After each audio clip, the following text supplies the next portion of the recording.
You're on the Sixth Screen Network, earning the reputation of giving all the right ingredients, uninhibited, and exposing the hard, cold facts about the Watchtower Society. And now, in Disney. Well, hello, everyone, and welcome in. We welcome our YouTube audience in, and we do have an exciting, jam-packed program coming up tonight, so stay with us. We got Chad coming in from Illinois. He's an activist exposing the Jehovah's Witness, and we're waiting for Roland, and he'll be coming on shortly, I believe, as well. But we'll start our program anyways. It's called Returning to Light. Let's bring Chad in. Let's introduce Chad to the audience. Hello, Chad. Greetings, Rick, and greetings to all of our Six Screens audience. Hope everyone's having a great day. Yeah, in fact, I tell you, Chad, the audience is really growing exponentially, as they say. It really is. More and more people are leaving the Watchtower, more than I think we're even mentioning here on the Six Screens. It's just amazing that a lot of people are saying, that's it. I have had enough. No more of the Watchtower. So anyways, what do you want to be talking about tonight, Chad? Well, tonight we're going to be talking about taking an inventory of your life after you come out of the Watchtower and coming up with a plan for living your life free of Watchtower control. Excellent. Well, So sounds that's our pretty good to me. So I'll step out of the scene and I'll let you do it. I'll be here. If you need me, I'm here. And just move forward. And we're looking forward to the program. 10-4. All right, everybody. So I am Chad Burns, and this is Returning to Light. I don't know where the host Roland Smith is. I sent him a message, so he might pop in here shortly. But on tonight's program, as you just heard from me talking to Rick, we're going to be talking a little bit about taking an inventory of your life. And the reason for that is, I was talking with Roland and he sent me some videos and stuff, and I was listening to some sermons this week. And one of the things that kept getting to me is taking an inventory of your life and what that means. And it can be something that is very simple to do. And the first thing I got to say, if you're going to do this, get yourself a notepad. Get yourself a notepad and a pen and start writing. We have met and had fellowship here on the Six Screens Network with ex-Jehovah's Witnesses from around the world. And we have had some that have thrived after coming out of the Watchtower.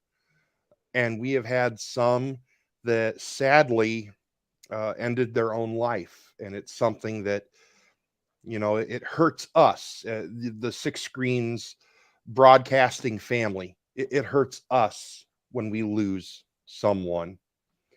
And it's not something we take lightly. And it's not something we want to see either. We want to see everyone who comes out of a cult, whether it's the Watchtower or Mormonism or Seventh-day Adventist, Seventh-day Adventism, whatever it is. We want to see you thrive. And a big part of that is going to come down to taking an inventory of your life. Whether you know it or not, when you come out of the Watchtower, it is something you are going to do. You are going to think about your past life, all the time and money you've devoted to the Watchtower, to the friendships and relationships with other Jehovah's Witnesses, and also just the people around you. How are you going to have new friends? Who can you trust? What can you do? And a great example of that is shown in the movie Apostasy. That's something I did want to bring up tonight. I'm a subscriber to Peacock. My sister got a family subscription for Christmas, and I was tuning in, watching Chicago Med, getting caught up on it. And they were advertising programs that are available on Peacock. And the movie Apostasy, which is it was made by an ex-witness, and it's all about a girl who leaves, she's disfellowshipped from the Watchtower because she ends up getting pregnant and, stuff happens. Her sister dies. She's all alone. She gets disfellowshipped. The stuff that happens to her is just awesome. It's a great movie. Anyway, I was watching Chicago Med, and here comes the commercial, and I was actually paying attention for once, and there was that movie being advertised. So right now, if you're a subscriber to Peacock, if you go into the movie section, it's under drama. Last night, it was the 56th movie. I counted them down. If you go down to the 56th movie, it will be Apostasy. It's a great movie. Also, if you would like to see it and don't have Peacock, drop me an email. I saved it to my Dropbox, so I can send you the link in to my Dropbox, and you can watch it that way on your computer or your phone. Not a problem. My email for that is masterslanterns@gmail.com. masterslanterns@gmail.com. I'd love to send you the link. If you want it, just let me know. Anyway, when it comes to taking an inventory of your life, it's going to be a lot like what it sounds like. You're going to be writing stuff down. Now, when you do this, you're going to be writing down all the negatives and all the positives. And what I want you to do when you do this is take all the negatives and write it down on one piece of paper, and take all the positives. And what you're going to do is you're going to take the negatives and you're going to throw that out. You're going to throw it out. You're going to throw it away. You don't need that. The next thing you're going to do is you're going to take those positives and you're going to say, okay, these are my strengths. These are the good things that have happened to me. These are the things that are going to help me build my new life. And it can be anything. It can be a happy memory of maybe a witness friend that got married. It could be literally anything. But you're going to take that inventory, and then you're going to take a mental inventory of how you feel. And you're going to take that on one sheet of paper. You draw a line, and you write your positive feelings on one side, your negative feelings on the other. Once you do that, you're getting all this stuff out on paper. Now that you do that, you can look at those negative things and you can say, these are my weaknesses. And you can look at all these positive things and say, these are my strengths. Because when you come out of the Watchtower, oftentimes a person who's been disfellowshipped is filled with fear. A person who has distanced themselves and who has faded or who is disassociated usually is filled with anger. And by taking this inventory, what you're doing is you are confronting yourself.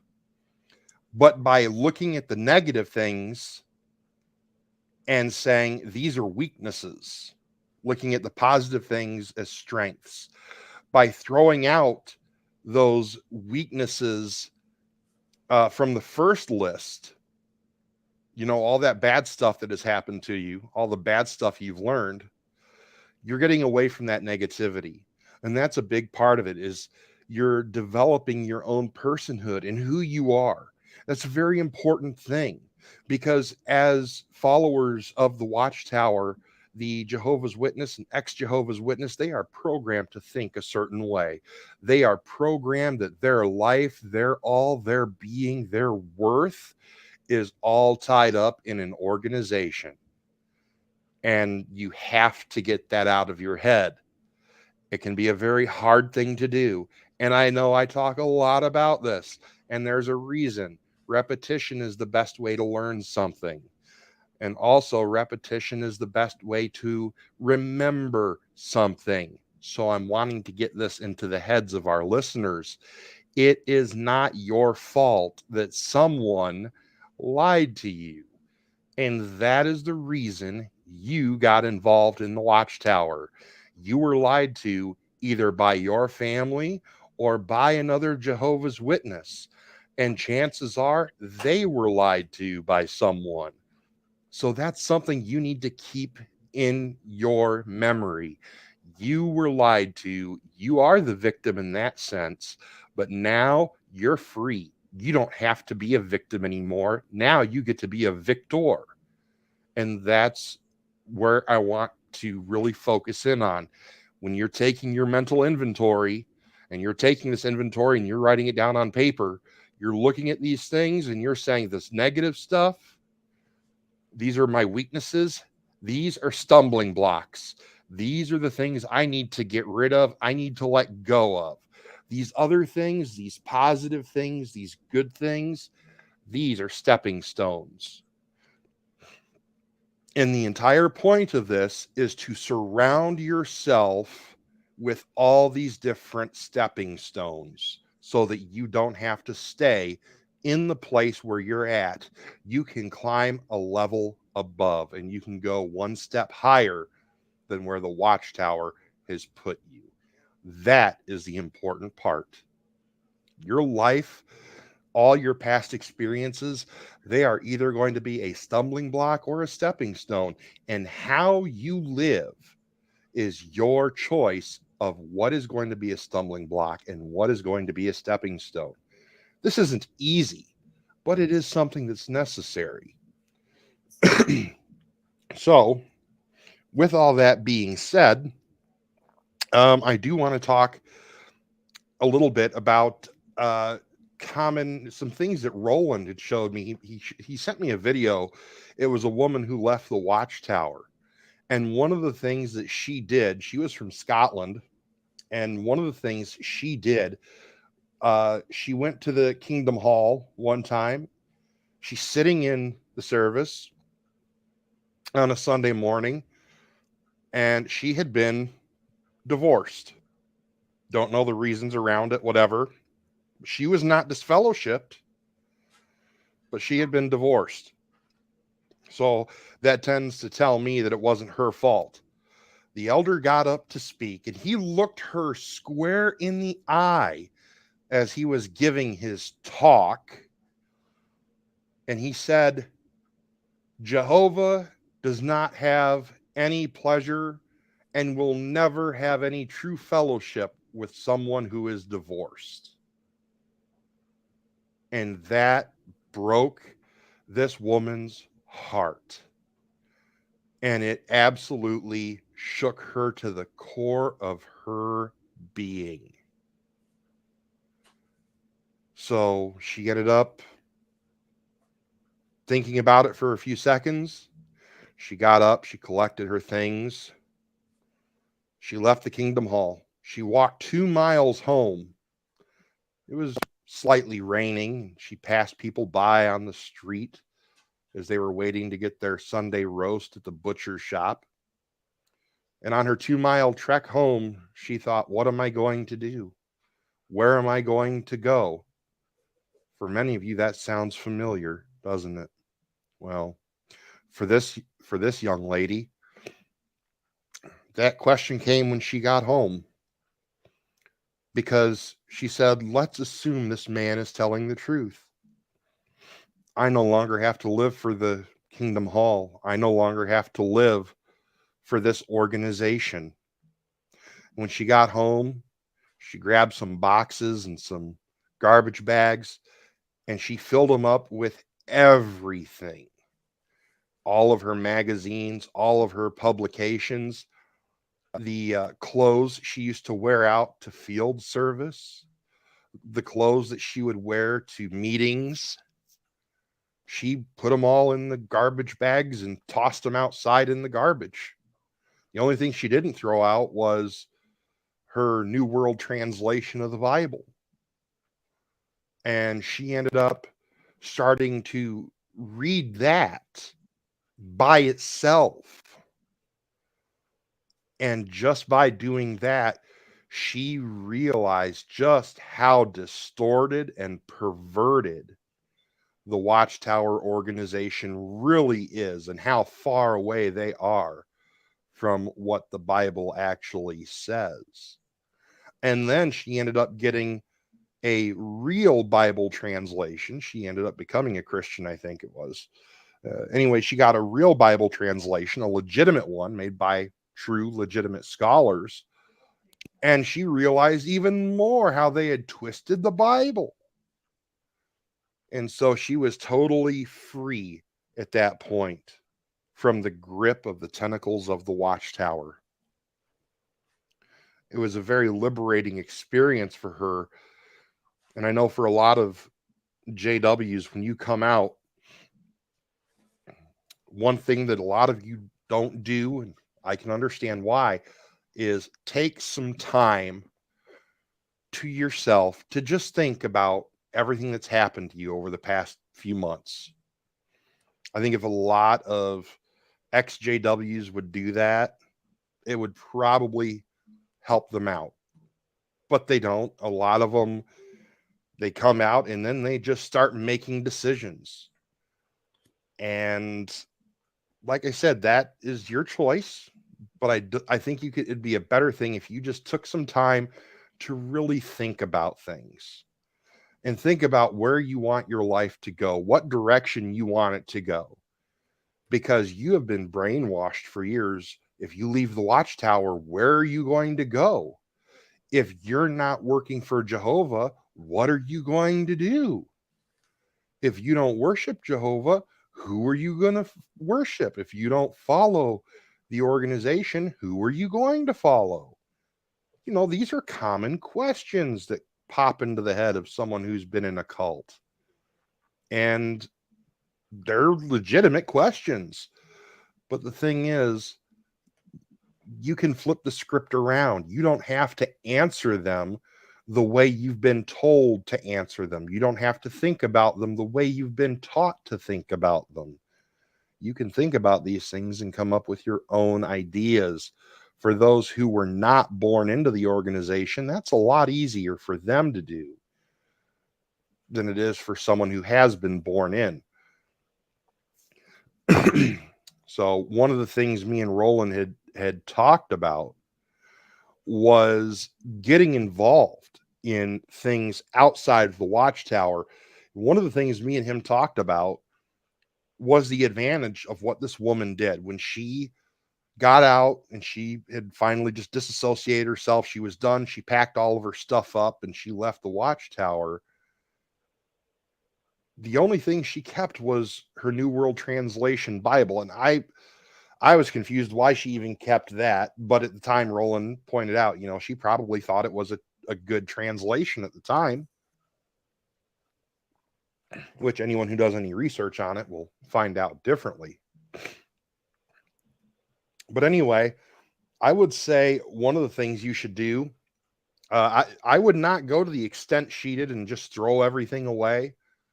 You know, all the clothes that you would buy to go to service or some other place, because you never know what's going to happen in the future. You might get a better job where you need some of that, or you might get invited to some social settings where you might need some nicer clothes or something like that. And it'd be a good idea just to hang on to those things. So my idea was to just box everything up, including that New World Translation, because it's an illegitimate Bible anyway. Put it all in storage. If you have a neighbor or a family member or a friend or a coworker or even just a storage unit or a garage, whatever, put it in storage, put it away, out of sight, out of mind, and then start your own life, start your own adventure. And you start taking that inventory, and then you start looking for the positive things in your life. By doing so, you're going to start setting yourself up for success. And that's something you need to do. That's something everyone needs to do. And it's something JWs just don't know how to do. And that was the first part, is taking that inventory. The second part is making a plan. And this is the thing that I was really pouring some thought into this.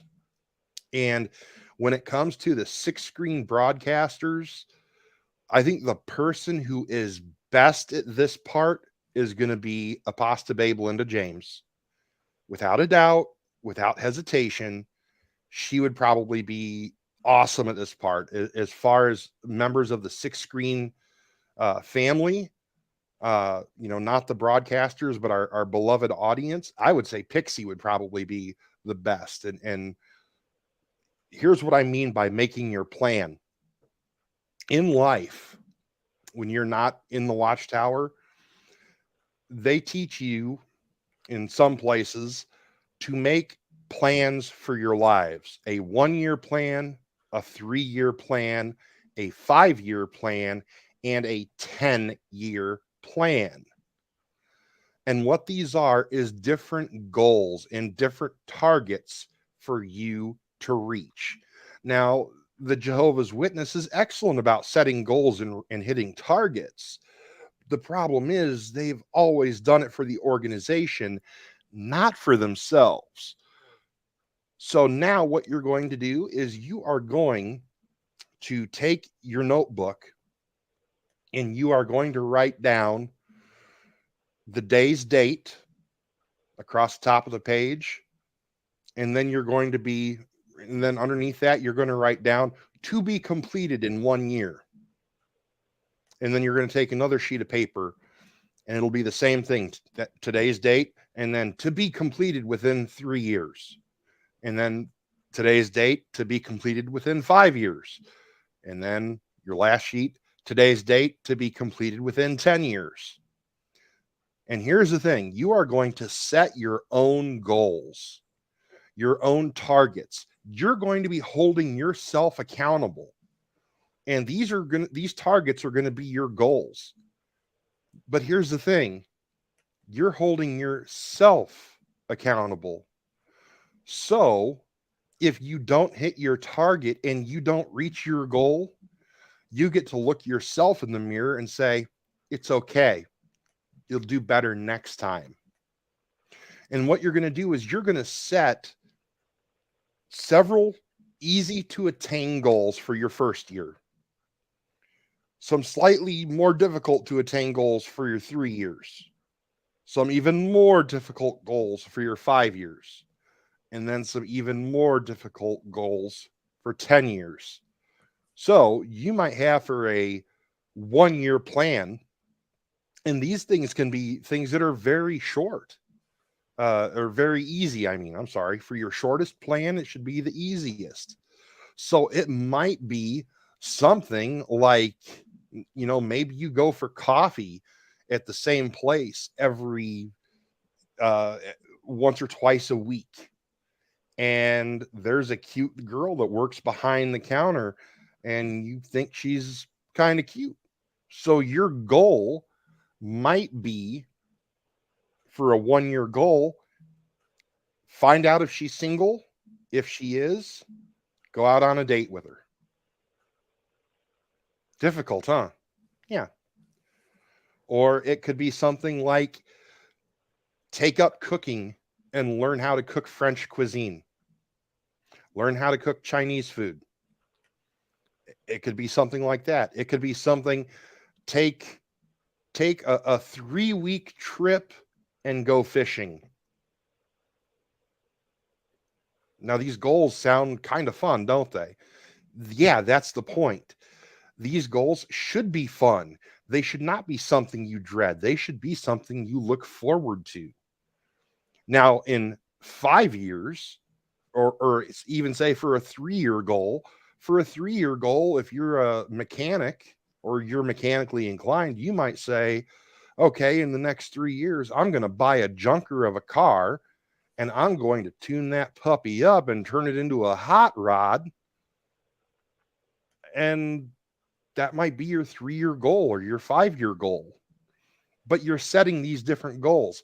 A 10-year goal may be something like find someone I'm really compatible with and get married. That's a very big goal.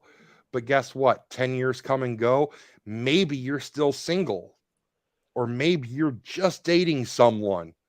You look yourself in the mirror on that 10-year anniversary and you say, well, you didn't reach that goal. So let's set a new one. And then you let it go.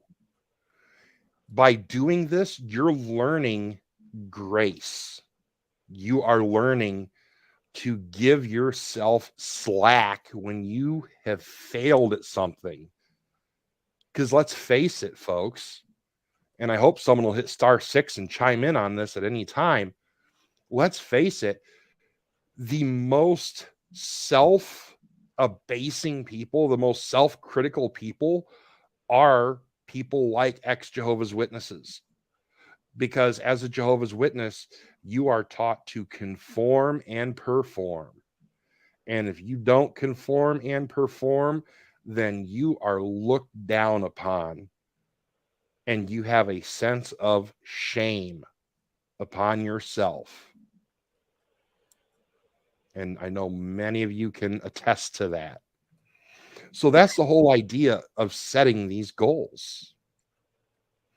It is to set yourself up to succeed, but just in case you fail, don't give yourself a hard time about it. This way you can learn it's okay to fail. You know, I was watching a documentary. I love documentaries, by the way. Watching a documentary about a man who came here from France. And in the documentary, he was talking about how he started up his own business. I don't know what the business was, but it was something he always wanted to do. And he started up his own business and he failed. And the business went under. And he worked really hard for a couple more years. And he started that same business again. And he failed. But he still really loved that business and he wanted to be in it. So he worked even harder for a couple years. And he failed again when he tried to start up this business. And then he worked harder for a few years. And he set up the business again. And now he succeeded. He said, "This is the American dream." And he said, "I'm living the American dream. Not that I can take nothing and build myself up from nothing. But the American dream is that just because you fail doesn't mean you have to stay a failure. Just because you fail, you can use that as motivation to succeed." And I thought, wow, this guy's awesome. He really knows what he's talking about. On the other side of the coin, yeah, go ahead. Is it okay if I mention something? Because you mentioned we could talk if it's okay. Yeah. Okay. I love what you're talking about. This is a very good thing. I remember when I left the Jehovah's Witnesses, I felt like a disaster. I did. I felt like a disaster waiting to happen. I didn't know which way to turn. And at that time, for me personally, looking ahead a year, 5 years, 3 years, I couldn't even look past my next meeting with the elders. I mean, it was just so hard. So one thing that I did, you take a pen and paper if you wanted, but you ask yourself six questions: who, what, when, where, why, and how. And you could write down who you are, what's happening to you, succinctly, why it's happening, where it's going to take you in the future, how you can prevent it, where you want to go, who, what, when, where, why the Watchtower is evil. That would be a good one. And how am I going to get out of this mess? What are some, list one, two, or three ways that you think you're going to get out of it? Because when you're just fellowship, you're so disoriented, you're hurt, you're angry, you can't even think straight. I personally couldn't think ahead of 5 years. I couldn't even think of a year. It was too much. Right. I had to just go week by week until things started mellowing out. So that's just a suggestion for people where it's too much for you to write goals like 1 year, 2 years, 3 years, which is good. You should do that. But when you first get to fellowship, if it's too hard for you, the who, what, when, where, why, and how might be a little easier. Yeah, that's awesome, Susan. And I'd even say this: adapt, like my whole idea of the 1, 3, 5, and 10 year. Adapt it for 1 month, 3 month, 5 months in 1 year. Just make it adaptable for whatever you're comfortable with. because I mean, ultimately this exercise, it's not about being harsh on yourself. It's about giving yourself grace. It's not about coming down hard on yourself and pointing out your flaws. It's giving yourself permission to succeed or to fail, and to say, it's okay if I fail. It's just better if I succeed. And I think that getting, by doing this, my hope is that a person who implements this idea will be addressing that self-critical spirit that comes with being in a cult. So, yeah, that's my thought behind it. Yeah. If Anybody else have anything? Yeah, if I could add a point. Please do. Just to go along with what you and Susan were talking about, I was in the organization for about 30 years on and off. I was disfellowshipped twice. So the first time I was out 3 years, and it gave me, I think it was right around the time where they switched from having, like, say, Monday, Wednesday, Saturday service and Sunday, and then I think it was right as they got rid of the book study. But anyways, oh, I'm losing my point. What were we talking about? I'm so sorry. Oh, it's all right.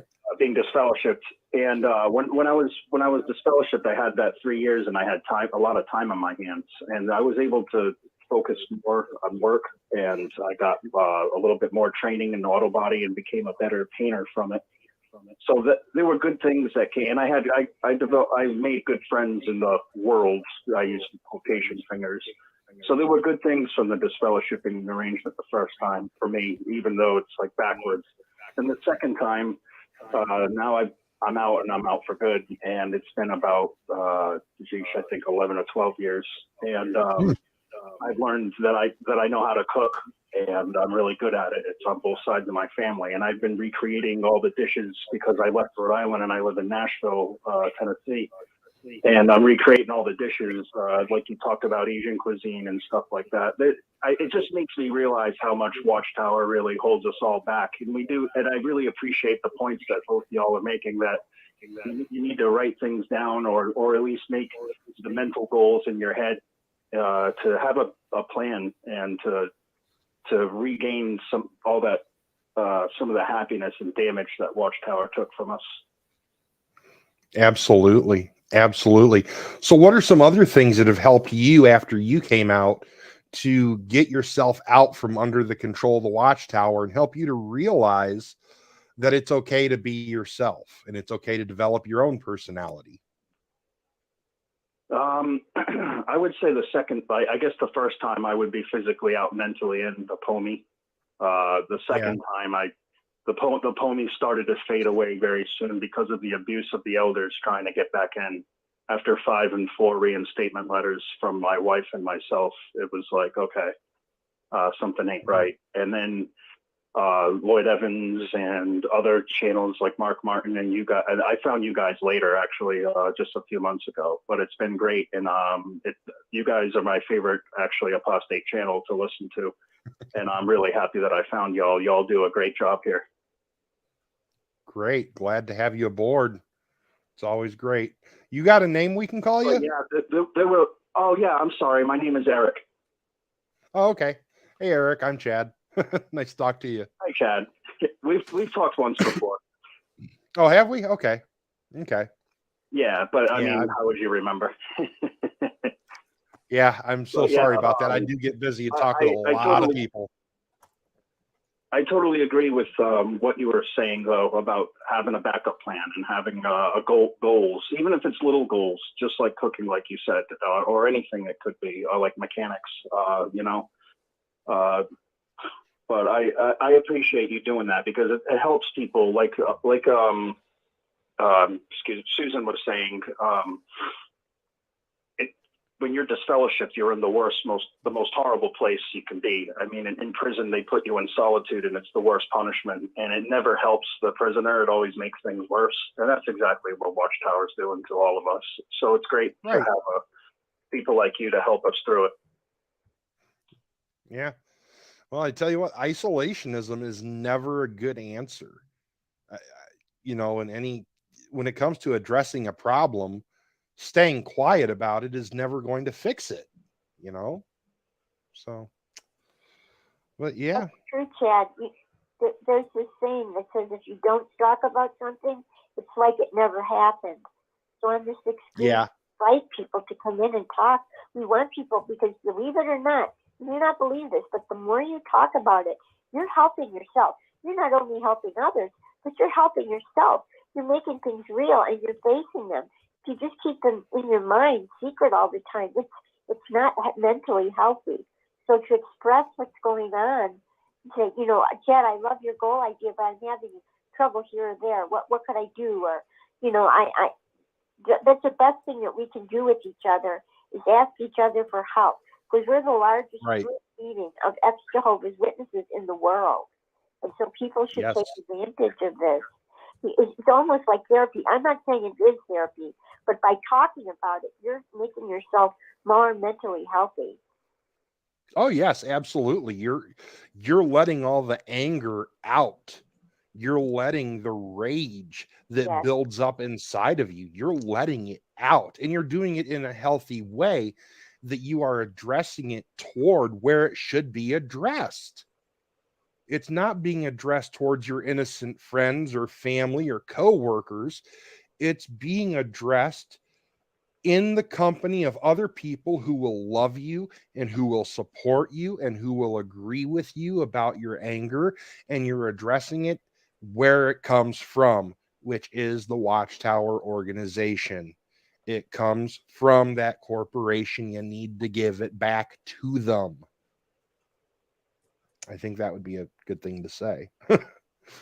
So, yeah, and people are angry, and if they don't get that anger out, that anger is going to fester, and even psychologists will say that things like that can even cause cancer.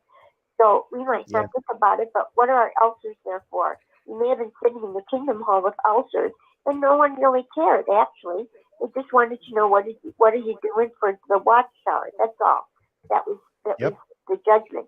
And another thing about talking here is there's no judgment. There's no wrong feelings when you leave the Watchtower. You can be as angry as you want to be. You can talk about how angry you are, how happy you are, or what the Watchtower did to you. Those are real things. Those are real feelings, and we expect people to have those feelings. If you don't, there's something wrong, because in the Watchtower they teach you not to have feelings. Don't feel. Just be a robot. Don't let, walk in the Kingdom Hall. Oh, how are you? Oh, I'm fine. Whereas you could be losing your house and your car was just repossessed that day. They just want you to say, oh, I'm fine. They don't want to hear about the problem. So express, now you can. And you can freely express them here. And your feelings are not going to be rejected here. Exactly. This is kind of how many people you guys have helped because let's face it, the people who are bottling it are most likely the ones that have committed those atrocities of the murder-suicides, like, was it Colorado and Kego Harbor back in 2016? That's someone who wasn't able to get it off their chest, somebody who lived in fear from Watchtower. And the Bible tells us that they're false prophets and we don't have to fear them, but it's easier said than done, isn't it? Yeah, absolutely. And I was listening, I found a short sermon clip today of a pastor up in New York City. His name is Carter Conlon. He was the pastor at Times Square Church, and he was talking about bitterness in the short clip. And he put it this way: you know what bitterness is? It's two people sitting together, and the one person is drinking poison while hoping it's going to kill the other one. And that's what bitterness is. Bitterness is you drinking poison, hoping that it's going to kill the Watchtower. It's not healthy. It's not going to kill the Watchtower. But letting it out, talking about it, talking about your hopes and your dreams and the things you love and the things you hate and your aspirations and inspirations. These are things that are going to help you. And it's going to help you to let the bitterness out so that you're no longer feeding on it. And it no longer consumes you from the inside out. Yeah. So excellent point. Excellent. Hello. Anybody else? Add something. Yeah, I'd like to add something. Yeah, go ahead. Hello.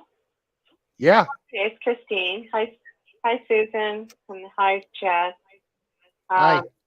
I was just going to add something that I went through, and I know a lot of friends must go through this that come out.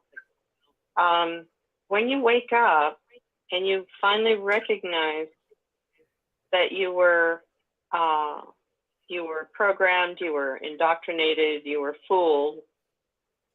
Being that I was in for 45 years, I was a teenager when I got in. The biggest thing for me, and I'm not, I'm thinking it happens to a lot, is I couldn't forgive myself for being duped. So facing that has to do with your pride and how you thought that you were on top of things. You thought that you were making good decisions. You thought that you were doing the right thing.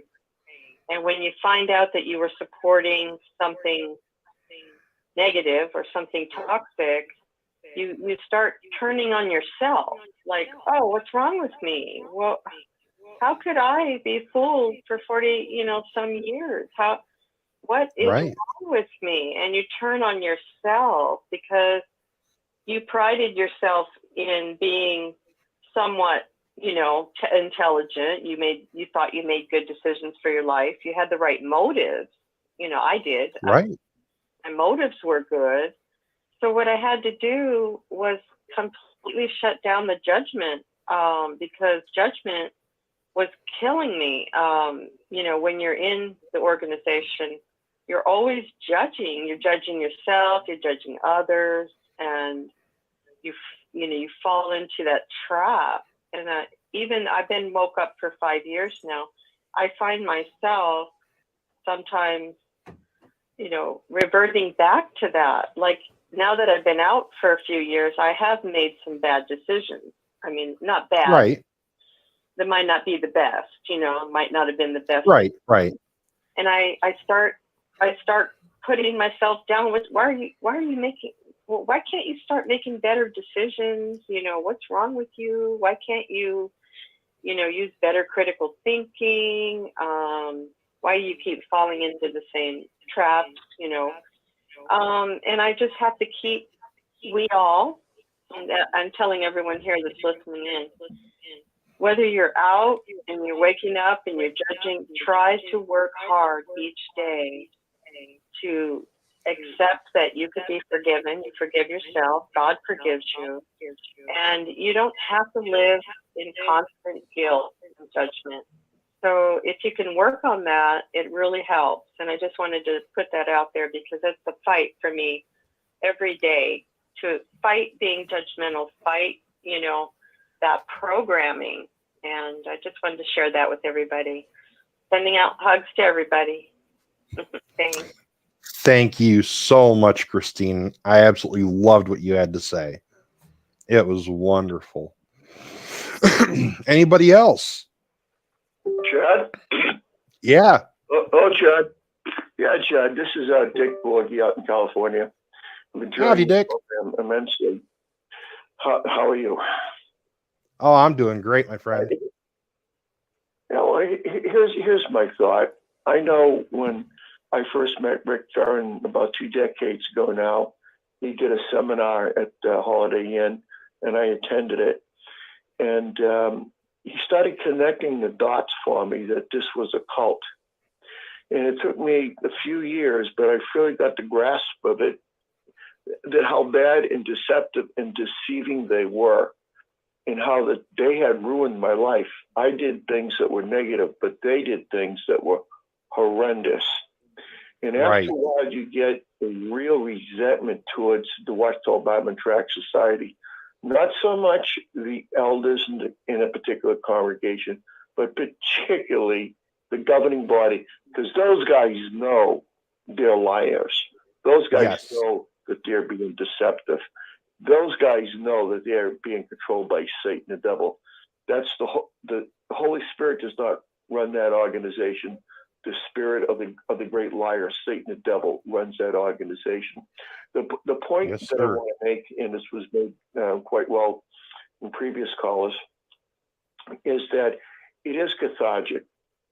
Like, I've been with Six Screens for 17 years since its inception, and I've learned a lot about how Jehovah's Witnesses work. I learned a lot about psychology in general.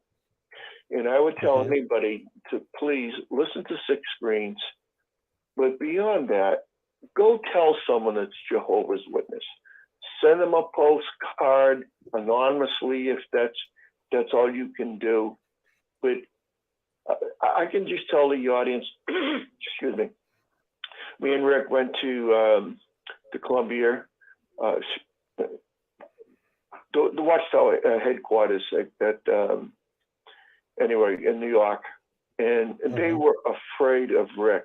We went in together, and Rick said, I want to speak to any of the governing body or all of them. And the security guy came down and said, they all left town, which we knew was BS. But they're afraid of Six Screens. They're afraid of all of us. And for those Jehovah's Witnesses that are listening on right now, they're PMOs. Look, send a postcard or a letter to someone that you know that's a Jehovah's Witness.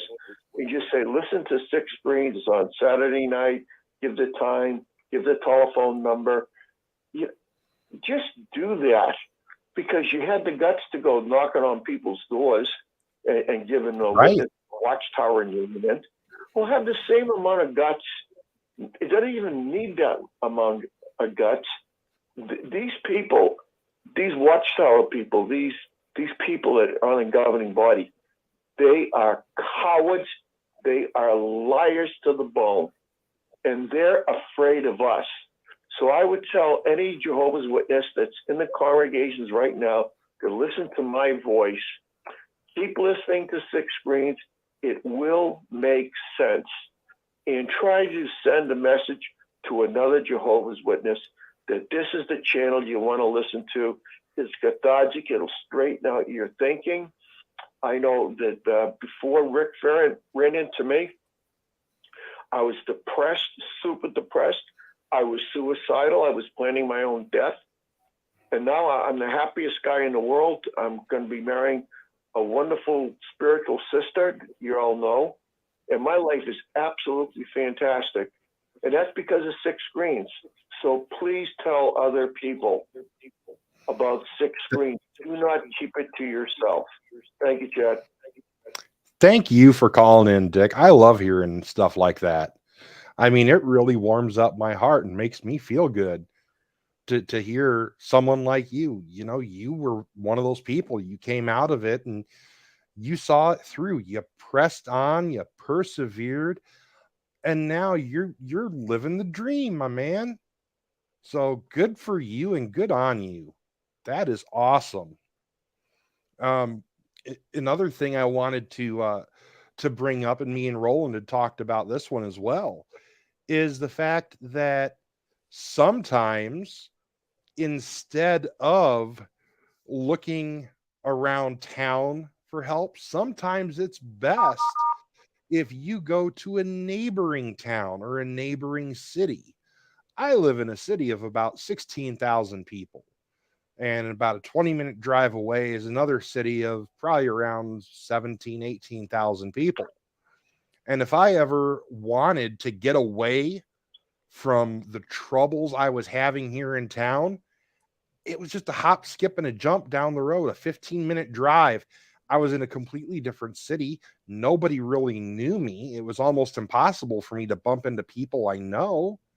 So I would go over to that city and I could go and sit in a park over there, or I could go to a diner and eavesdrop on people's conversations, which isn't a polite thing to do, but who cares?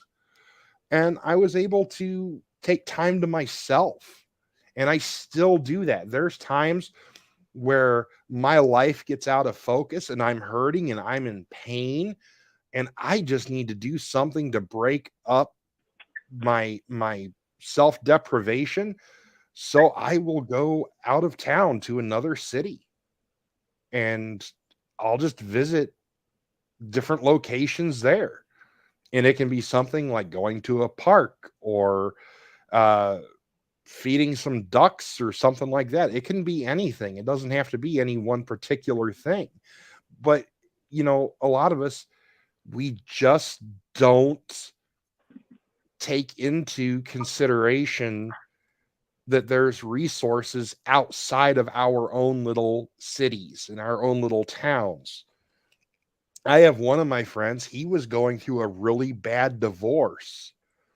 And my advice to him was to go to a it was a group, Celebrate Recovery. And he's like, but I'm not addicted to anything. I said, so what? Go anyway. He's like, but Chad. And I said, but nothing. Go to the one in the next town over. You don't have to stay here in town. Go to the one in the next town over. Get to meet some of those people. They're great people. I said, go to an AA meeting.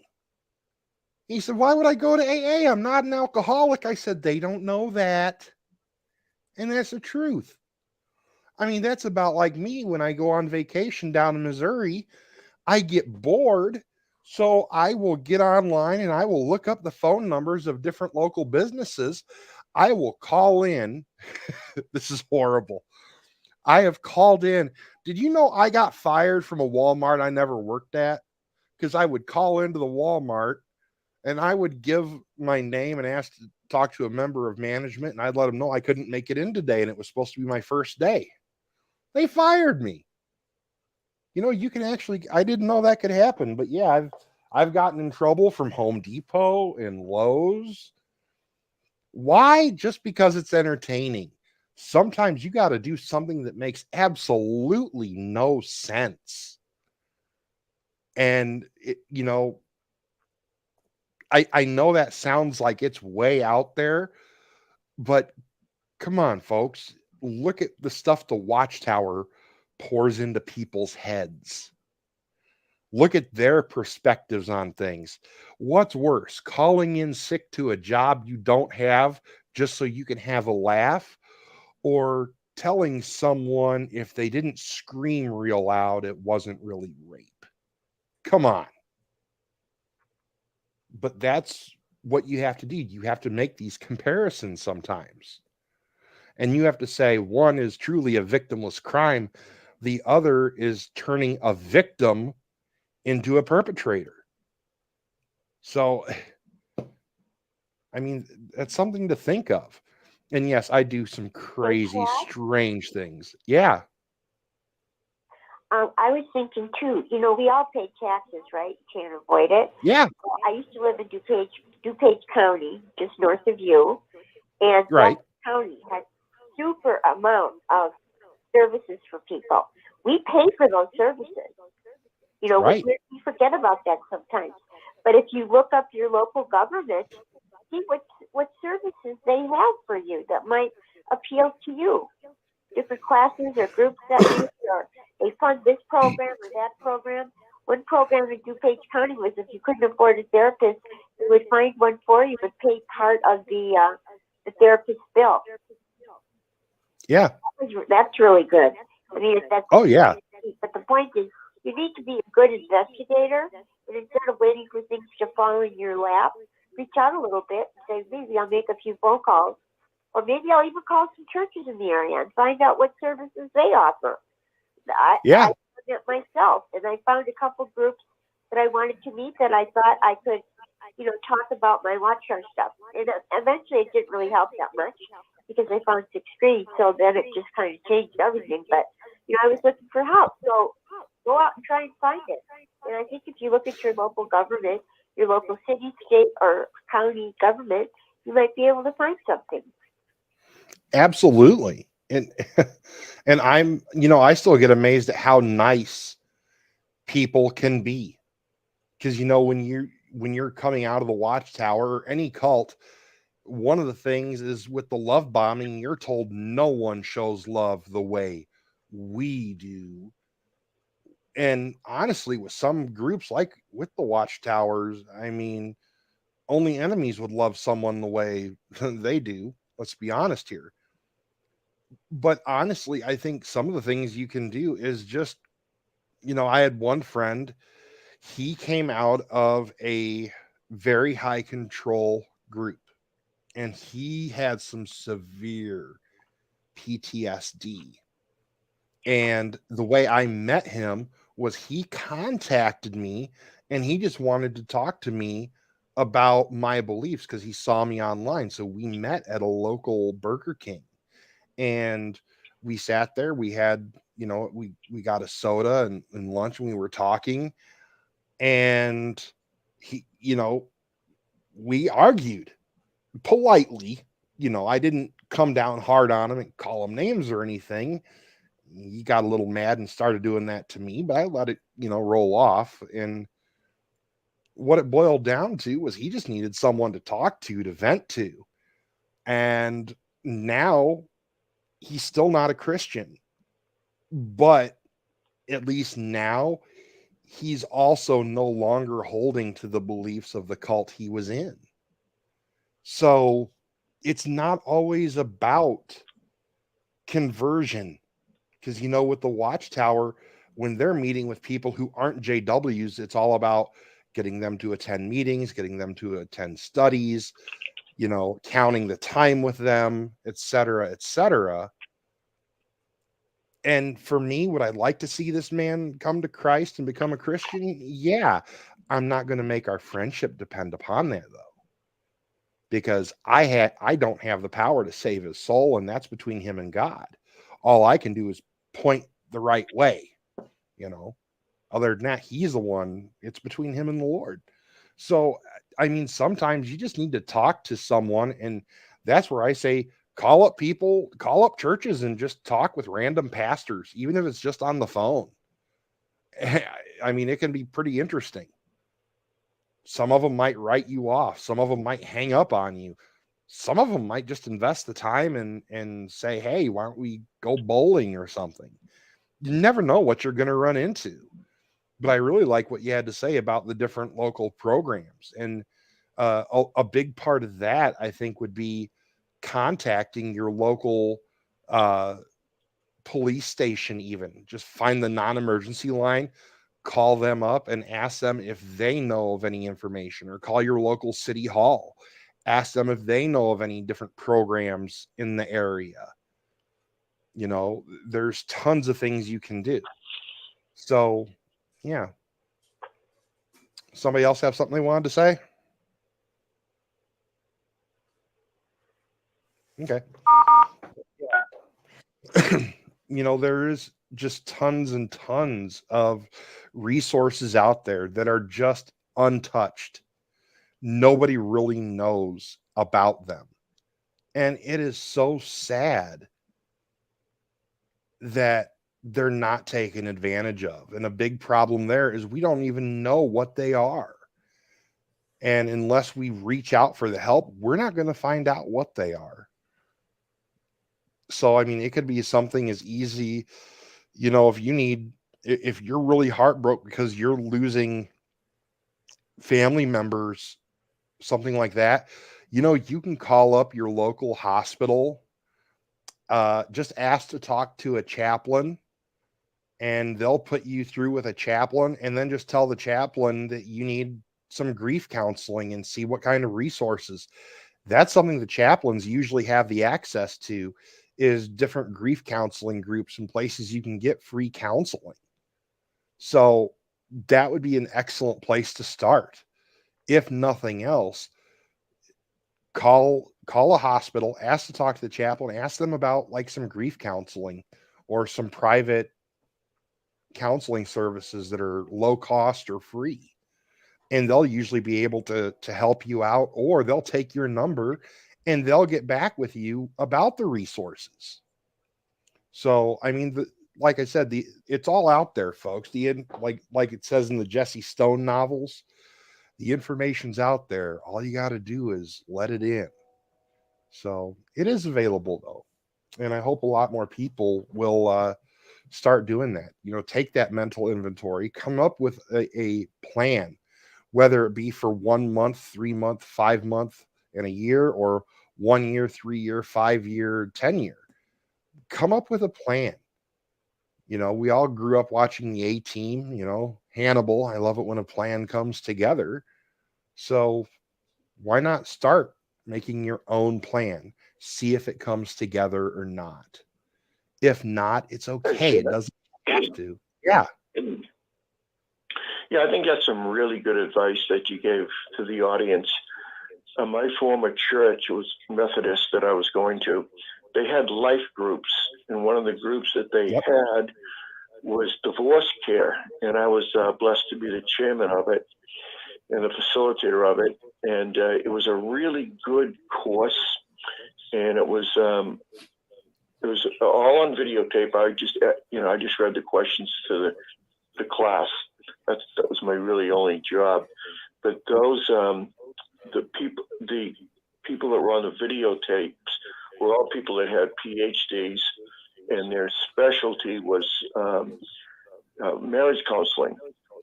And they were all graduates from seminaries that had written books on marriage. And it was a really good program that lasted for about 3 months. And it took people that were divorced and let them look at whatever baggage they had so they could clean it up. So I agree with you. There's a lot of churches out there that have life groups, they call them. They've got them for people that are homosexual, or lesbian, Gamblers Anonymous, if you're into porn. All the things that Satan ravishes mankind with. Most churches have those life groups, and you can get in there and you can talk about your problems. You're not supposed to teach other people, let the professionals do it. And the same thing with Six Screens. You've got some really professional people that come on, like Jay Hess, and we've had a lot of doctors come on. We've had a lot of professional people come on Six Screens. And Rick's really been phenomenal in getting those people to have programs with us. So the people that are on Six Screens that have programs on it, they do their due diligence, they do their homework, and they care about other people. I know for years I've had a program on Six Screens, and every time my program was over, boy, I felt really, really good about myself. I was invigorated, much happier. So Six Screens is a wonderful place to go if you're depressed and down and out. Six Screens will help you. You're not alone. You're not the first person who's been fooled, a con, a trick by these Satan worshipers. Actually, that's Satan worshipers, at least in respects to the governing body. There are a lot of good Jehovah's Witnesses. There are a lot of good elders that really care about the flock. But at the top, it's totally corrupt. And if you can help somebody get out of that organization, you're going to feel really, really good about yourself. It happened for me many, many times, and it'll happen to any person listening right now that wants to take the bull by the horns and send a postcard or call somebody up, that's a Jehovah's Witness.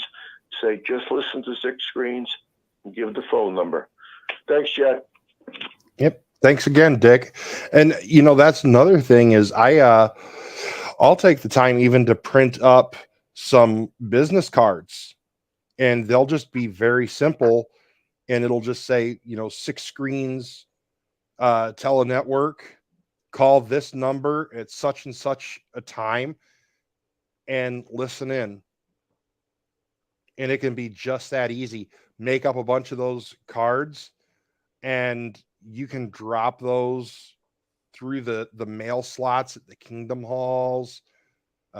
Maybe you drive past the Kingdom Hall on your way to work or to dinner or something. You see some cars out there, you just drive right up to them, pop one underneath the underneath the windshield wiper, you know. Also, this one was absolutely childish. I loved it. I loved it to pieces. I was talking with an XJW, and what they started doing was every month, for whatever holiday that month has, they will buy a card and they will address it to the elder of their Kingdom Hall, or the elder that disfellowshipped them, and they will send it to them. So it might be a birthday card, a Christmas card, St. Patrick's Day, whatever holiday it is, they will send it to members of that congregation. And all it says on there is, I'm doing so wonderful now that I'm no longer a slave to a false prophet, and I hope the best for you. And if you guys ever want to come out of it, just let me know. I'd be more than happy to show you guys the ropes. It's that kind of stuff. But he does this like every month. He sends in a holiday card. And like, he had to stop putting his return address on it because eventually they figured out what he was doing. So they started going return to sender. So now he just sends them in without a return address. And I mean, for him, it's very passive aggressive. Yeah, they're probably just throwing them away, but it's annoying them that they're still getting those things.